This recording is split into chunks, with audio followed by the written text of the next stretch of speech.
प्रतीक्षा झा और आप देख रहे हैं दर्शन न्यूज। अभी मैं मौजूद हूँ डिमना में, जहाँ पे मल्टी स्पेशलिस्ट हॉस्पिटल का निर्माण कराया जा रहा है। आप देख सकते हैं कि इसका स्ट्रक्चर पूरी तरह से अभी तैयार हो चुका है। यहाँ पर बिजली पानी की अभी कमी है, जिसकी पूर्ति के लिए यहाँ पर और काफ़ी कुछ निरीक्षण करने के लिए यहाँ स्वास्थ्य मंत्री बन्ना गुप्ता स्वयं पधारे थे और साथ ही साथ बहुत से प्रशासन और अधिकारियों की टीम भी यहाँ पर मौजूद थी, जिन्होंने पूरे अस्पताल का निरीक्षण किया। और स्वास्थ्य मंत्री बन्ना गुप्ता ने ये कहा है कि लगभग 25 से 26 दिनों में ये कार्य, इस अस्पताल का निर्माण पूरी तरह से हो जाएगा और उसके बाद सीएम हेमंत सोरेन आके इसका उद्घाटन करेंगे।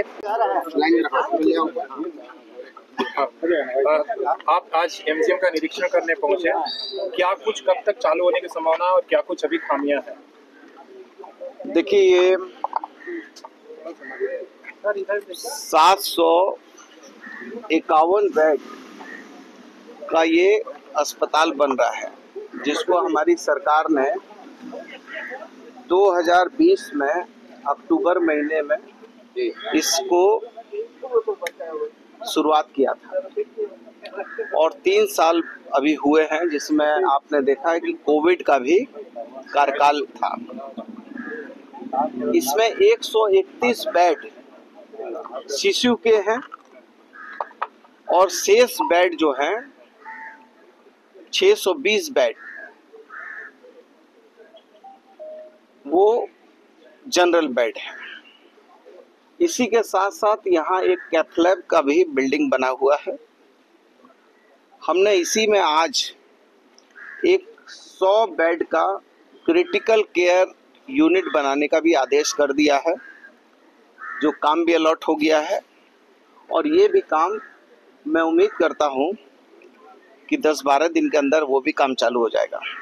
मतलब 100 बेड का सीसीयू, 131 बेड का आईसीयू, 620 बेड का जनरल अस्पताल और ये कैथ लैब और ये जो मोर्चरी है, इस मोर्चरी को भी हम लोग जो है आधुनिक मोर्चरी बनाने के लिए हमने उपायुक्त पूर्वी सिंहभूम को, भवन निर्माण निगम लिमिटेड को और हमारे प्रधान सचिव जी को भी हमने निर्देशित कर दिया है।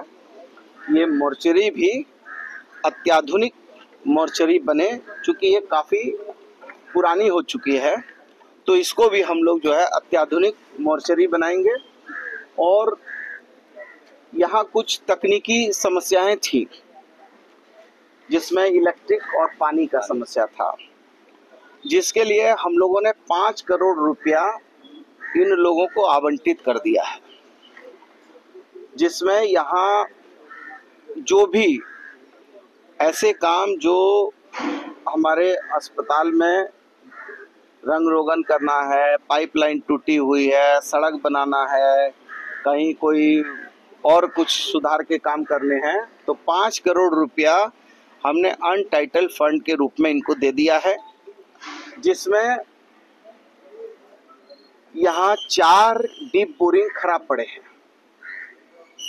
उसमें हमने आदेश कर दिया है कि वो चारों डीप बोरिंग को फिर से फ्लैश करके उसका मोटर वगैरह निकाल लीजिए और उसमें जो सबसे बढ़िया मोटर है वो डाल दीजिए। और साथ ही साथ 2 डीप बोरिंग के लिए मैंने इनको आदेशित कर दिया है और जो यहाँ 5 MLD पानी की ज़रूरत है, जिसके लिए सारा एस्टीमेट वगैरह बन चुका है और वो भी हम लोग जो है उसके लिए जो करीब 25 से 30 लाख रुपए ज़रूरत है, वो भी जो 5 करोड़ रुपया हमने अनटाइटल फंड दिया है, उस फंड से काम चालू कर लेंगे। इसमें पैसा का कोई भी इसमें इशू नहीं है।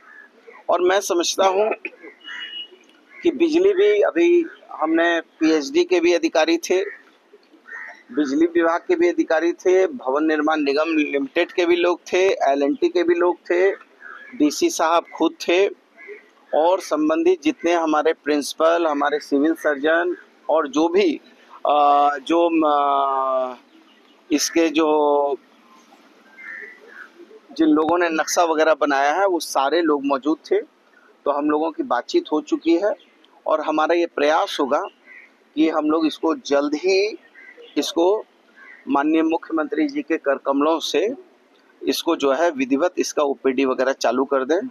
तो हमने एक समय सीमा इनको दिया है कि आप प्रयास कीजिए कि इसको 25 दिन में आप जो है ओपीडी हम चालू कर पाए। क्या आचार संहिता लगने से पहले हो जाएगा? हाँ, उम्मीद तो हम कर रहे हैं। देखिए, जिस आपने देखा होगा कि आप सारे इसको जाके देख लीजिए, लोग तो हमारे जो है राजनीतिक विरोधी मित्र तो बड़ी बड़ी लंबी लंबी बातें हाँकते हैं कि हमारी सरकार में हुआ ये हमारी सरकार में 2020 में काम चालू हुआ अक्टूबर के महीना में। तो इसी के साथ साथ साक्षी में जो हमारा एमजीएम हॉस्पिटल है उसमें 434 करोड़ से हमने काम चालू करा दिया है। बेहतर होगा कि मैं अपने मुंह से कह रहा हूं, लेकिन मैं अपने पत्रकार मित्रों से चाहूँगा कि आप एक बार जाकर वहाँ भौतिक स्थिति का सत्यापन करें कि जो हमने वहाँ मुख्यमंत्री जी के कर कमलों से शिलान्यास कराया था वो काम चालू हुआ है या नहीं हुआ है, और वो काम युद्ध स्तर पे चल रहा है कि नहीं चल रहा है। देखिए, अब ढींग हाँकने के लिए बड़ी बड़ी बात की जा सकती है। हमारे राजनीतिक विरोधी ये भी कह रहे थे कि कभी फ्लाईओवर नहीं बनेगा, क्योंकि वो जिस जगह पर फ्लाईओवर बनाने की बात हो रही है उसमें टाटा कंपनी की बड़ी बड़ी पाइपलाइनें गई हैं। वो टाटा कंपनी कभी एनओसी नहीं देगा।